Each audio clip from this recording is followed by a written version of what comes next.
बाबा रामदेव जी के पिता अजमाल जी जैसलमेर के एक राजा थे, जिन्होंने मैनादे नाम की राजकुमारी से विवाह किया। अजमाल जी की 2 पुत्रियां लासा व सुगना थीं, परंतु उन्हें कोई पुत्र की प्राप्ति नहीं हुई, तो वह द्वारका गए और वहां पर भगवान कृष्ण से पुत्र प्राप्ति के लिए मनोकामना की, पर उन्हें भगवान कृष्ण की मूर्ति से कोई जवाब नहीं मिला। तो क्रोधित होकर उन्होंने मूर्ति पर लड्डू फेंक दिया, जिसके बाद वहां के पुजारी ने उन्हें सलाह दी कि आप गुप्त द्वारका में चले जाइए। वे सीधे समुद्र में कूद गए। समुद्र में अजमल जी ने भगवान द्वारिकाधीश से कहा कि प्रभु, मेरी ही प्रजा मेरा मुंह तक नहीं देखना चाहती है, इसलिए मेरे भी आप जैसा सुंदर पुत्र रत्न हो कि प्रभु आपको ही मेरे घर पुत्र रूप में आना होगा। यह वचन ले अजमल जी वापस आए। लोक धारणाओं के अनुसार अजमल जी के घर पहले पुत्र का जन्म हुआ, जिसका नाम बिरमदेव रखा गया, और उसके बाद विक्रम संवत 1409 में पंचमी के दिन बाबा रामदेव जी का जन्म हुआ। प्रचलित लोक गाथाओं के अनुसार बाबा रामदेव ने अपने बाल्यकाल में ही माता की गोद में दूध पीते हुए रामदेव जी ने चूल्हे पर से उफनते हुए दूध के बर्तन को नीचे रख दिया, कपड़े के घोड़े को आकाश में उड़ा दिया। एक बार 5 वर्ष की आयु में रामदेव जी ने एक घोड़े पर बैठने का जिद पकड़ा। रामदेव जी को मनाने के लिए माता ने खूब जत्न किए, किंतु रामदेव जी ने जिद को नहीं छोड़ा। माता ने दासी को भेजकर राजघराने के दर्जी को बुलाया और समझाया कि कुंवर रामदेव के लिए कपड़ों का सुंदर घोड़ा बनाकर लाओ, उस पर लीले कपड़े का झूल लगाकर लाना। माता जी ने दर्जी को सुंदर कपड़े दिए और कहा कि जाओ इन कपड़ों का घोड़ा तैयार करके लाओ। दर्जी के मन में लालच आया और उसने पुराने कपड़े का घोड़ा बनाकर ऊपर हरे रंग की झूल लगा दी और घोड़ा लेकर राज दरबार पहुंचा तथा रामदेव जी के सामने रखा। रामदेव जी कपड़े के बने घोड़े को देखकर बहुत खुश हुए और घोड़े पर सवारी करने लगे। ज्यों ही भगवान श्री रामदेव जी घोड़े पर सवार हुए, कपड़े का घोड़ा हिनहिनाता दरबार में ही नाचने लगा। नाचते नाचते बालक को लेकर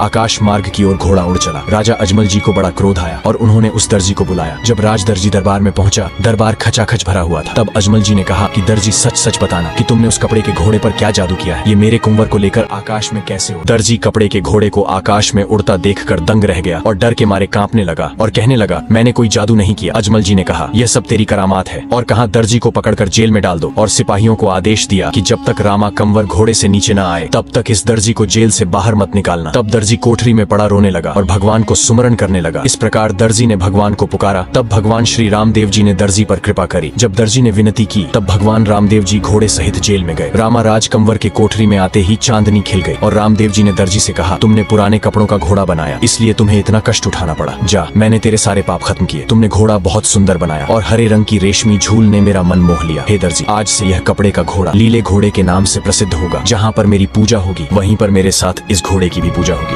उसके बाद एक बार लाखू बंजारा नाम का व्यापारी बैलगाड़ी पर मिश्री बेचने हेतु एक बाबा के नगर में पहुंचा और उसने नगर के नियम की अवहेलना करते हुए कुछ पैसे बचाने के लोभ में अपने व्यापार से ब्याज कर नहीं चुकाया और बाबा को उसके इस लालच का पता लगा। तब बाबा ने जब उससे ब्याज न चुकाने का कारण पूछा तो उसका जवाब आया, ये तो नमक है, नमक पर कोई ब्याज नहीं लगता, और वह बाजार में जाकर मिश्री को बेचने लगा। इस घटनाक्रम के द्वारा बाबा ने उसे सबक सिखाने हेतु सारी मिश्री को नमक में बदल दिया और व्यापारी को इस बात की भनक तक नहीं लगी और वह उस नमक को बाजार में बेचने लगा। जब खरीदारों को मिश्री के नाम पर नमक मिला तो ने उसकी पिटाई करना चालू कर दी। रामदेव जी शीघ्र ही वहां पहुंचे। वह सभी पिटाई करने वालों को शांत किया व उसने रामदेव जी से माफी मांगी और ब्याज चुकाया। सभी लोगों को शांत करवाते हुए रामदेव जी ने कहा कि इसको अपनी गलती का पश्चाताप है, अतः इसे मैं माफ करता हूं, और फिर से वह सारा नमक मिश्री में बदल गया। रामदेव जी ब्याज की चोरी करने वाले को पर्चा देकर सभी को हमेशा सही मार्ग पर चलने हेतु प्रेरणा प्रदान की। एक बार जब बाबा रामदेव जी खेल खेलते हुए जंगल में चले गए। जंगल में पहुंचने पर बाबा जी को सामने पहाड़ नजर आया। बाबा ने वहां से देखा तो कुछ दूरी पर एक कुटिया नजर आई। बाबा ने उस कुटिया में प्रवेश किया और वहां देखा कि एक सिद्ध पुरुष ध्यान मग्न होकर अपनी उपासना कर रहे थे। भगवान रामदेव जी ने उनके चरणों में सिर झुकाकर नमस्कार किया। उनकी आंखें खुली और उन्होंने प्रश्न किया कि बालक कहाँ से आए हो? तुम्हें मालूम नहीं, यहाँ पर एक भैरव नाम का राक्षस रहता है जो जीवों को मारकर खा जाता है। तुम यहाँ से जल्दी चले जाओ, उसके आने का वक्त हो गया है। वह तुम्हें भी मारकर खा जाएगा और इस बाल हत्या दोष मुझ पर आ जाएगा कि मैंने तुम्हें सचेत नहीं किया, इसलिए तुम इस कुटिया से कहीं दूर चले जाओ। रामदेव जी मीठे शब्दों में अपना जवाब दिया कि मैं क्षत्रिय कुल का सेवक हूँ स्वामी, भाग जाऊंगा तो कुल पर कलंक का टीका लग जाएगा। मैं रात्रि भर यहाँ रहूंगा, प्रभात होते ही चला जाऊंगा। उनके साहस व तेज को देखते हुए उन्होंने बाबा को वहाँ रोकने की अनुमति प्रदान कर दी। कुछ देर बाद भैरव राक्षस वहाँ पर पहुंचा व उसने बाबा को खाने हेतु प्रयास किया व बाबा रामदेव जी ने उसका वध कर प्रजा का कल्याण किया।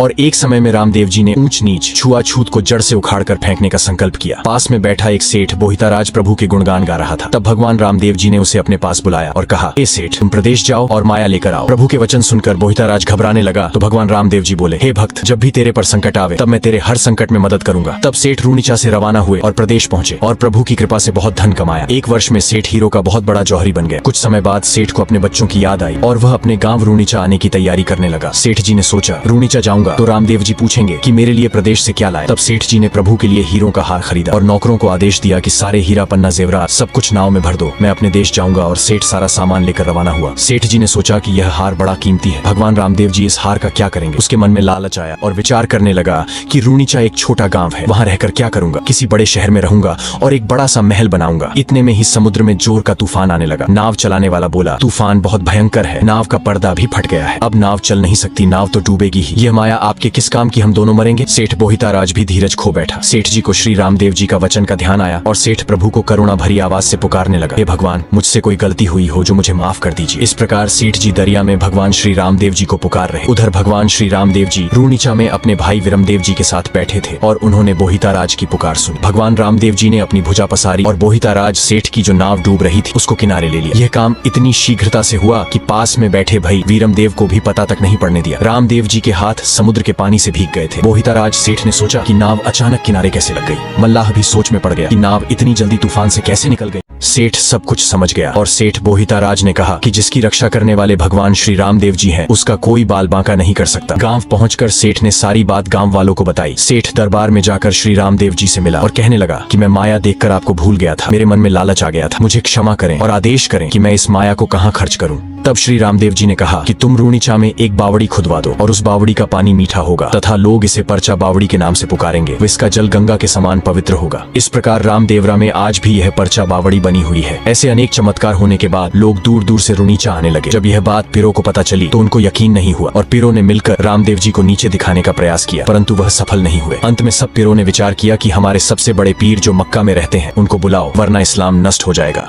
तब सब पीरों ने मिलकर मक्का मदीना में खबर दी कि हिंदुओं में एक महान पीर पैदा हो गया है। वह मरे हुए प्राणी को जिंदा कर देता है और वह बड़े बड़े चमत्कार करता है। यह अपने धर्म को समझता है, उसे रोका नहीं गया तो इस्लाम संकट में पड़ जाएगा। और उसी वक्त 5 पीर मक्का से रूनीचा के लिए रवाना हुए। कुछ दिनों में वे पीर रूनीचा की ओर पहुंचे। 5 पीरों ने भगवान रामदेव जी से पूछा कि हे भाई, रूनीचा यहाँ से कितनी दूर है। रामदेव जी ने कहा कि यह जो गाँव सामने दिखाई दे रहा है वही रूनीचा है। रामदेव जी ने उनसे रूनीचा आने का कारण पूछा। तब उन 5 में एक पीर बोला, हमें यहाँ रामदेव जी से मिलना है। रामदेव जी ने कहा, मैं ही रामदेव हूँ, आपके सामने खड़ा हूँ, कहिए मेरे योग्य क्या सेवा है। सुनकर पीर मन ही मन हंसने लगे। रामदेव जी ने 5 पीरों का बहुत सेवा सत्कार किया और कहा, पीर जी आप हमारे घर पधारे हैं, आप हमारे यहाँ भोजन करके ही जाना। इतना सुनकर पीरों ने कहा कि हे रामदेव, भोजन करने वाले कटोरे हम मक्का में ही भूल कर आ गए, हम उसी कटोरे में ही भोजन करते हैं, हम अपना इस्लाम नहीं छोड़ सकते। आपको भोजन कराना है तो वो कटोरा मंगवा दीजिए। तब रामदेव जी ने कहा कि हे पीर जी, राम और रहीम एक ही है, इसमें कोई भेद नहीं है, अगर ऐसा है तो मैं आपके कटोरे मंगा देता हूँ। ऐसा कहकर भगवान रामदेव जी ने अपना हाथ लंबा किया और एक ही पल में 5 कटोरे पीरों के सामने रख दिए। जब पीरों ने 5 कटोरे मक्का वाले देखे तो 5 पीर हके बके रह गए और मन में सोचने लगे कि मक्का कितना दूर है, ये कटोरे हम मक्का में छोड़ कर आए थे, ये कटोरे यहाँ कैसे आए। तब 5 पीर श्री रामदेव जी के चरणों में गिर पड़े और क्षमा मांगने लगे और कहने लगे, हम पीर हैं मगर आप महान पीर हैं, आज से आपको दुनिया रामा पीर के नाम से पूजेगी। इस तरह से पीरों ने भोजन किया और श्री रामदेव जी को पीर की पदवी मिली। उसके बाद रामदेव जी ने अपनी भाभी को परचा दिया। भाई वीरमदेव की धर्मपत्नी को एक बछड़ा बहुत ही प्रिय था, लेकिन दुर्भाग्यवश वह बछड़ा किसी रोग से ग्रसित होकर मर गया। भाभी ने रामदेव जी के आते ही उनसे उस मरे हुए बछड़े को जीवित करने के लिए प्रार्थना करने लगी। रामदेव जी को अपनी भाभी का यह दुख देखा नहीं गया और उन्होंने पलक झपकते ही उस बछड़े को पुनः जीवित कर दिया। यह देखकर भाभी अति हर्षित हुई और रामदेव जी को धन्यवाद अर्पित करने लगी। रामदेव जी का सारथिया नामक एक मित्र था। एक दिन सवेरे खेल के समय रामदेव जी दौड़े हुए अपने मित्र के घर पहुंचे तथा उसकी माँ से सारथिया के बारे में पूछा तो सारथिया की माँ बिलखती हुई कहने लगी कि सारथिया अब इस संसार में नहीं रहा, वह अब केवल स्वप्न में ही मिल सकेगा। रामदेव जी सारथिया की मृतदेह के पास पहुंचकर उसकी बाह पकड़कर उठाते हुए बोले कि हे सखा, तू क्यों रूठ गया, तुम्हें मेरी सौगंध है, तू अभी उठकर मेरे साथ खेलने को चल। रामदेव जी की कृपा से सारथिया उठकर उनके साथ खेलने को चल पड़ा। वहाँ पर सभी लोग यह देखकर